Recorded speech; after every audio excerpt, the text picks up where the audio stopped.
বন্ধুরা, একবার একটি রেড ক্রিমিনাল এক গরিব রিক্সাওয়ালার কাছ থেকে রিক্সা কেড়ে নেয় এবং রিক্সাওয়ালাকে মাটিতে ফেলে দিয়ে রিক্সাটিকে নিয়ে পালিয়ে যায়। গরিব লোকটি রিক্সার পিছনে ছুটতে থাকে। সেই রিক্সাওয়ালা মনের দুঃখে রাস্তার পাশে বসে কাঁদতে থাকে।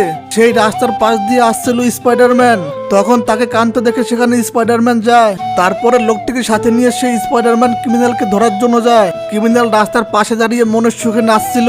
তারপরে স্পাইডারম্যান সেখানে নেমে তাকে উড়াধরা মারধর শুরু করে।